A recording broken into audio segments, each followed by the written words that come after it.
Olá, meus queridos irmãos da Igreja Presbiteriana da Cidade Nova.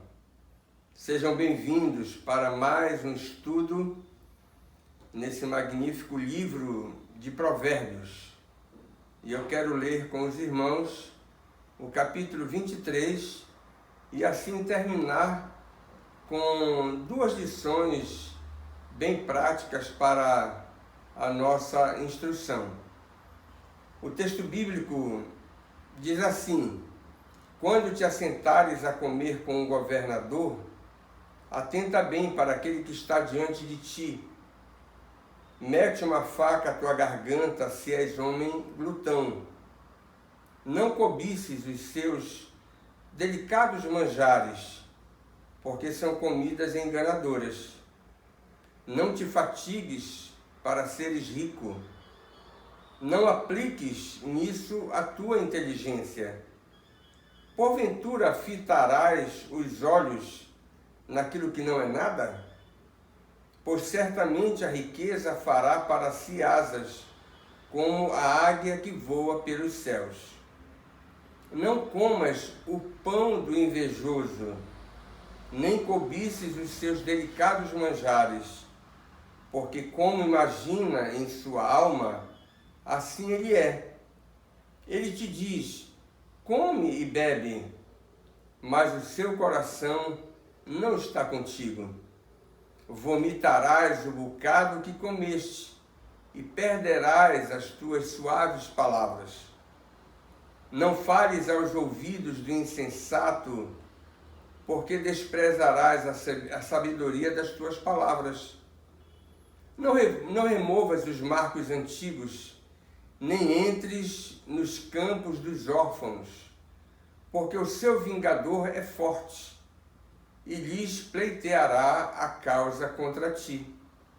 Aplica o coração ao ensino e os ouvidos às palavras do conhecimento.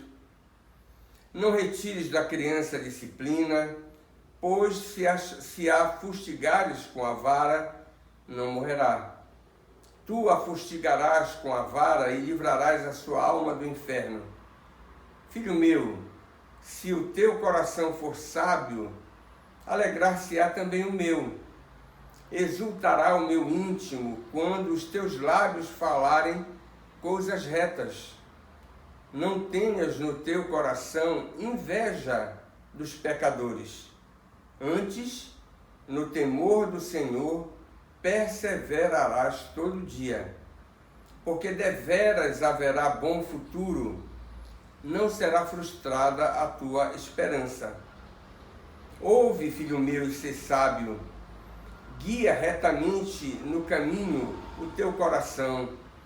Não estejas entre os bebedores de vinho, nem entre os comilões de carne, porque o beberrão e o comilão caem em pobreza, e a sonolência vestirá de trapos o homem. Ouve a teu pai que te gerou, e não desprezes a tua mãe quando vier a envelhecer. Compra a verdade não a vendas, compra a sabedoria, a instrução e o entendimento. Grandemente se regozijará o pai do justo, e quem gerar a um sábio, nele se alegrará. Alegrem-se teu pai e tua mãe, e regozije-se a que te deu a luz. Dá-me, filho meu, teu coração, e os teus olhos se agradem dos meus caminhos, pois cova profunda é a prostituta, poço estreito, a alheia. Ela, como salteador, se põe a espreitar e multiplica entre os homens os infiéis.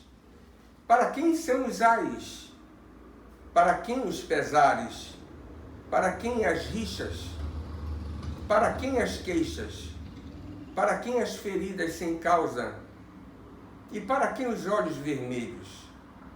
Para os que se demoram em beber vinho, para os que andam buscando bebida misturada, Não olhes para o vinho quando se mostra vermelho, quando resplandece no copo e se escoa suavemente, pois ao cabo morderá como a cobra e picará como o basilisco.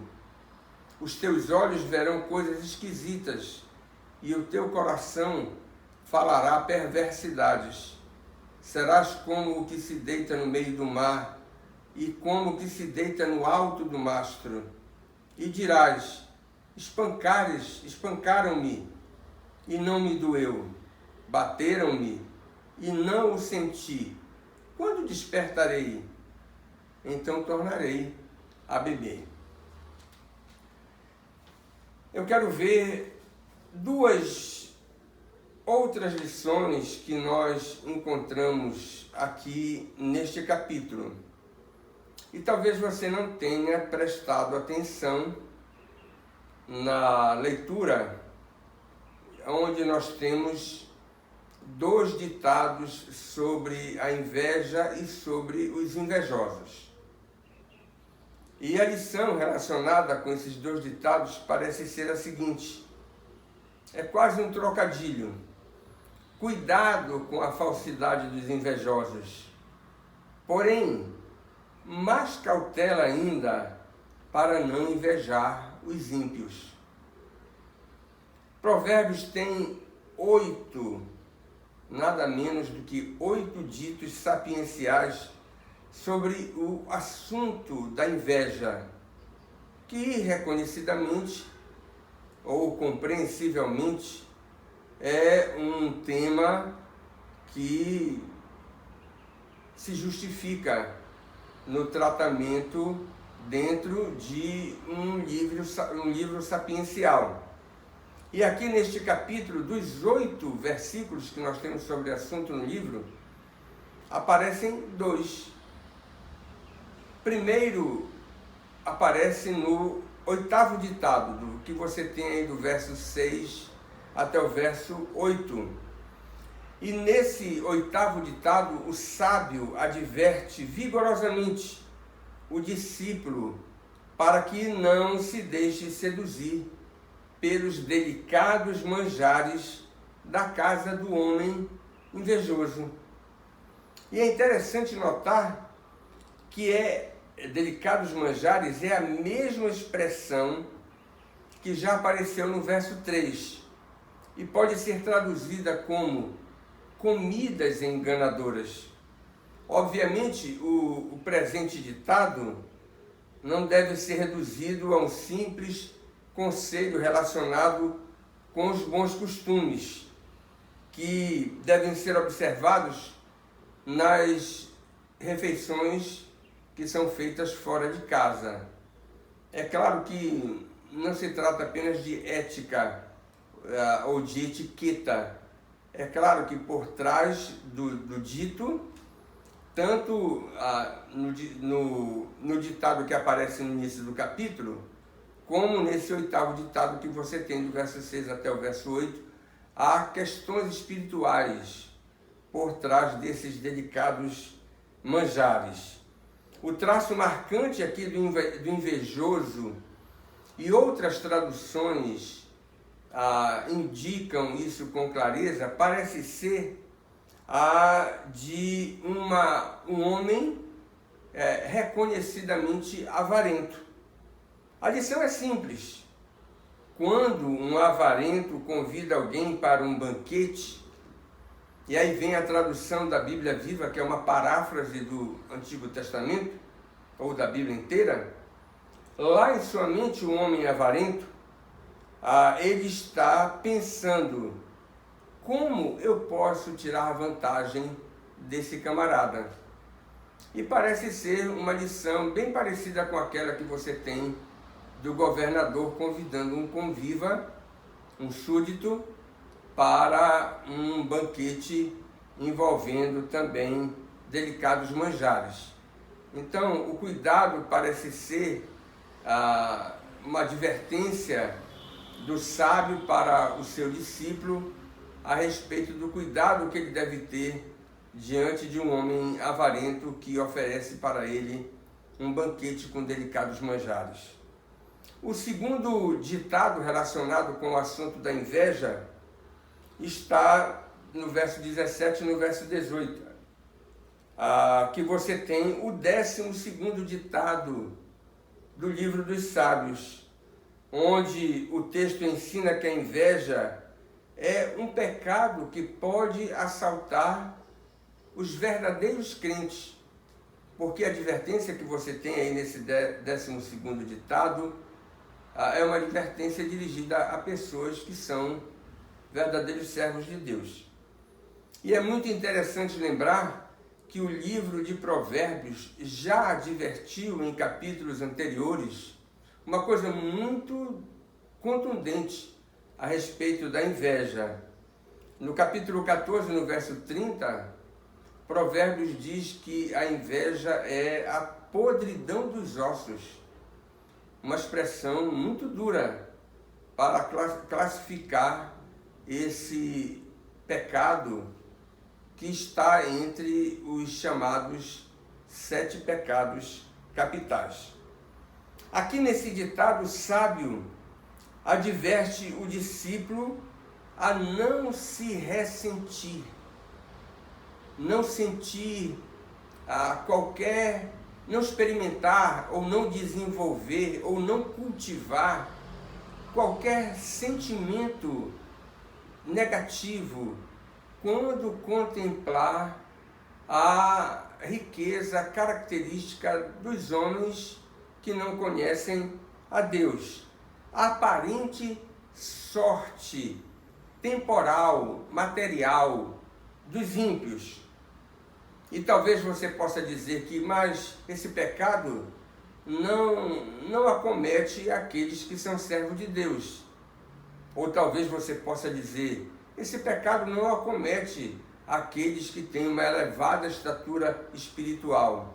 Se você pensa assim, você está enganado, porque a Bíblia diz que esse sentimento que é recomendado aqui para que a gente fuja, acometeu um dos maiores homens que você tem no Antigo Testamento e que estava envolvido com a adoração ao Deus único e verdadeiro, que foi Asaf.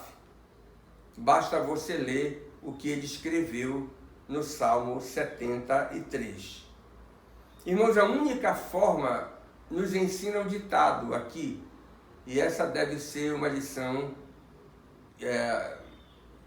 que deve ser gravada por cada um de nós. A única forma de escapar da armadilha da inveja é andar no temor do Senhor. Há uma expressão clássica que você tem aqui no livro de Provérbios, envolvendo conhecimento da verdade e obediência amorosa. Temor do Senhor envolve essas duas coisas. Ninguém pode andar no temor do Senhor sem conhecer a verdade revelada. E ninguém pode andar no temor do Senhor apenas conhecendo a verdade. É necessário obedecer por amor, não obedecer com segundas intenções. A promessa incentivadora para atender o desafio de não cair no laço da inveja, você tem no verso 18. Ninguém em toda a história jamais foi decepcionado por andar corajosamente no caminho da piedade. Quem conhece a verdade e obedece à verdade, terá o seu coração guardado de experimentar esse tipo de sentimento pecaminoso.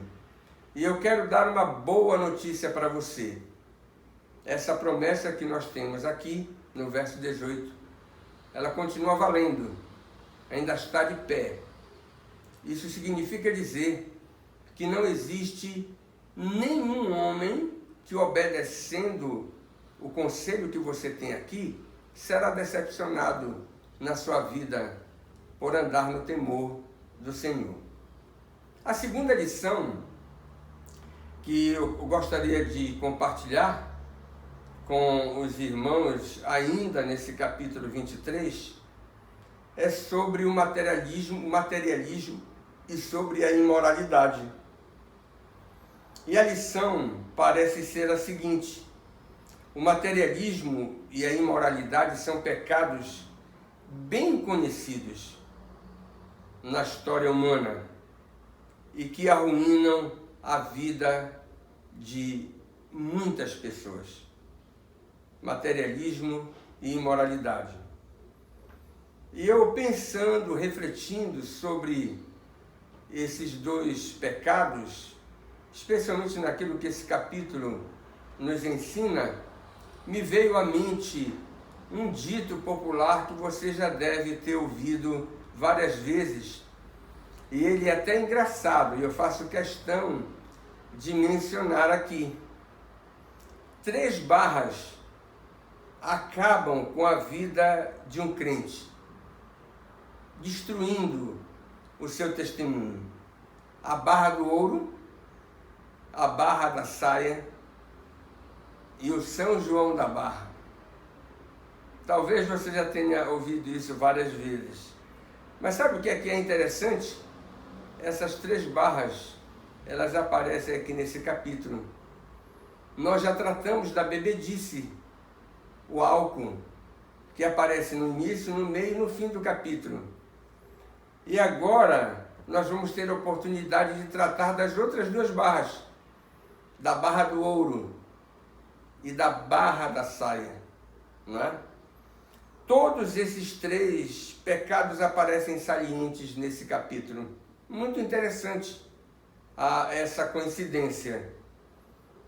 O 7º ditado que você tem no capítulo, no versículo 4, no versículo 5, o sábio trata do materialismo que afoga os homens na ruína e na perdição, conforme a séria advertência do apóstolo Paulo que você tem lá na primeira carta de Timóteo, no capítulo 6, nos versos 9 e 10, onde o apóstolo Paulo praticamente reproduz com as suas palavras esse conselho que você tem aqui em Provérbios. Aqui no livro dos sábios, a avareza é descrita como um desejo desordenado. E a avareza é assim mesmo, que consome todas as energias do indivíduo e ocupa o lugar central do seu coração. Não te fatigues para seres rico, diz o sábio aqui neste capítulo. E o ditado oferece 2 razões para que esse fatigar, que é perverso, porque escraviza quem cai nas suas garras, e basta lembrar que a avareza também é um pecado alistado naquela lista clássica dos 7 pecados capitais. Esse fatigar perverso, ele deve ser rejeitado, justamente porque nós temos razões que não apenas são lógicas, mas que são razões oferecidas pelo próprio Senhor, para que nós possamos fugir, escapar desse caminho que não agrada ao coração de Deus. As riquezas produzem uma falsa sensação de segurança. E não é sem razão que você vai chegar no Novo Testamento e vai ouvir Jesus advertindo os seus discípulos, contando aquela história do homem que tinha uma riqueza incalculável, guardada nos seus silos, nos seus tonéis, nos seus depósitos, imaginando que toda aquela riqueza armazenada poderia lhe trazer alguma espécie de segurança espiritual.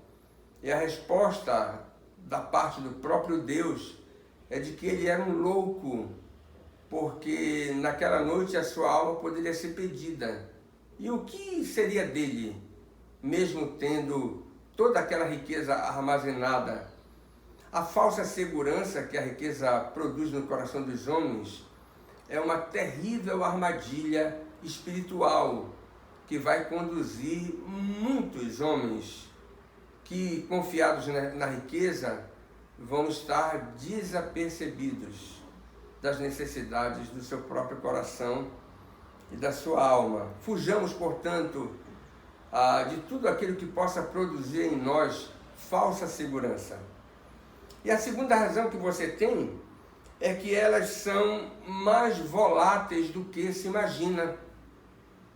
E essa pandemia que se abateu sobre o mundo nesses últimos dias, ela tem demonstrado isso. As nações, muitas nações ricas, estão gastando trilhões, na verdade, torrando verdadeiramente as suas reservas trilionárias para salvar vidas. E não estão conseguindo, gastando tanto dinheiro para salvar todo mundo.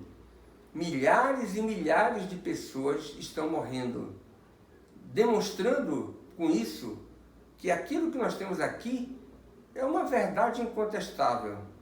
As riquezas são mais voláteis do que geralmente nós admitimos. Veja o verso 5, a parte B. Portanto, irmãos, fujamos do materialismo e de qualquer outra condição que possa produzir em nós um falso senso de segurança. Que a cada dia possamos acordar e alimentar, cultivar o nosso senso de dependência para com a graça de Deus, para com o poder de Deus. No 15º ditado, o sábio trata da imoralidade. Provérbios é rico, contundente e prático nas instruções que dá sobre a pureza sexual. Se há alguma coisa que não combina com a vida de devoção para com Deus, é a imoralidade. O padrão da aliança é categórico na prescrição de duas coisas: a castidade para os solteiros e a fidelidade conjugal para os casados. Todo o conceito de porneia que você tem desenvolvido no Novo Testamento envolve a transgressão desse padrão, que na aliança você tem o padrão de pureza sexual aplicado tanto àqueles que são solteiros quanto para aqueles que são casados. Cabe ao homem crente se livrar, diz o sábio aqui, das meretrizes profissionais, tanto quanto das cantadas das mulheres casadas, que não são prostitutas profissionais. São duas situações com as quais, como homens, nós lidamos. É o que você tem aí no verso 27. A queda na imoralidade, regra geral, se dá através de contatos insidiosos, sedutores, e como o próprio conselho do sábio adverte, traiçoeiros. Você tem aí sendo destacado, cujo resultado sempre produz naqueles que são filhos da aliança. Nos ímpios não, eles até se gabam das tantas e tantas mulheres que conseguiram conquistar. Mas para os filhos da aliança é completamente diferente. E o sábio diz aqui que a derrocada na fé e no testemunho são coisas que inevitavelmente acontecem quando um servo de Deus se deixa seduzir e cai na armadilha da imoralidade. O quadro é apresentado aqui apontando um homem, uma mulher seduzindo o homem. Porém, ninguém deve imaginar que essa é a única via. É claro que o conselho do sábio é construído de forma hipotética, mostrando o risco que um homem corre ao ser seduzido por mulheres profissionais do sexo, ou mesmo por mulheres casadas que não deveriam estar fazendo esse tipo de coisa. Então, a advertência é para os homens, mas ninguém deve imaginar que isso não aconteça na contramão, ou seja, homens cantando mulheres, tentando seduzi-las para que elas possam se mostrarem fiéis para com os seus próprios maridos. E talvez você diga assim, bem, mas um homem crente, razoavelmente consagrado, ou talvez extremamente piedoso, não vai fazer um negócio dessa natureza. Se você pensa assim, você está completamente enganado, porque o ensino das Escrituras também enfatiza que o caminho inverso acontece. E para que isso seja entendido por nós de forma contundente, a maior ilustração desse tipo de coisa você tem nada menos do que com o homem segundo o coração de Deus, que foi Davi, o grande rei de Israel, que seduziu Batseba. Não foi Batseba que seduziu Davi. Você tem isso tristemente relatado no segundo livro de Samuel, no capítulo 11, do verso 1 ao verso 5. E essa ilustração é muito interessante porque você tem aqui o próprio Salomão, que é filho de Davi, compondo o seu livro com inúmeras advertências sobre essa matéria, nos mostrando que os prejuízos decorrentes da imoralidade são imensuráveis. Portanto, guardemos essas duas lições. A primeira relacionada com a inveja, para que não sejamos traídos, né, pela falsidade dos invejosos, e nós mesmos como crentes não venhamos a alimentar no nosso coração qualquer tipo de sentimento nessa direção, tendo algum tipo de recalque para com a prosperidade dos ímpios ou a boa vida dos perversos. Não temos interesse em invejar essas coisas, esse tipo de vida descomprometida com Deus. E tenhamos cuidado também com o materialismo que afoga a fé, a alma, o coração dos homens. E tenhamos cuidado também com a imoralidade, para que não sejamos traídos e possamos pagar um alto preço para ao pecarmos contra o Senhor nessas duas esferas. Que Deus nos abençoe, aplique isso aos nossos corações e use da sua misericórdia, fazendo com que nesses dias de recolhimento possamos crescer na graça e no conhecimento do Senhor. Deus abençoe você e abençoe a sua família, em nome de Jesus. Amém. Mais uma vez eu quero recomendar para você, que é da IPCN, ligar para um irmão da igreja, uma família. Eu tenho feito frequentemente isso nesses últimos dias.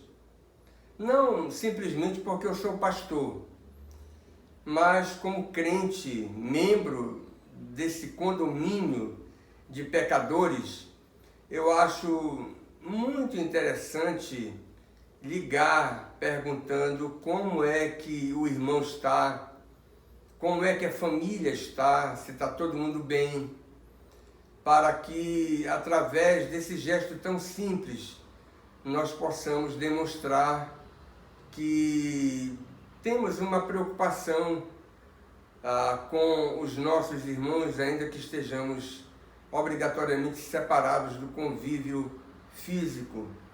Então faça isso, ligue para um irmão, para uma família da igreja, todo dia, ou de 2 em 2 dias, na frequência que você achar por bem, para que através desse gesto simples as pessoas possam interpretar que elas estão sendo lembradas por aqueles que são irmãos e que fazem parte da mesma família da fé.